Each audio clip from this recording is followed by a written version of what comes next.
it's Jen, and I'm back with more photography topics. Let's start with zoom. Play with the zoom feature on your camera, guys. I can't stress this enough. Too many people take photos that are too far away. Simply zooming in can give you a better photo that's better quality. I give you Exhibit A.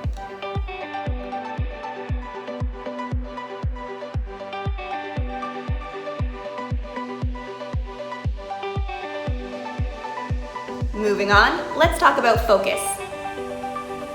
Before taking your photo, make sure that your camera is focused in on what you want it to be focused on. So you can focus in on your subject and have either a clear or blurred background, or you could focus in on your background or other elements in your photograph to make your subject blurred.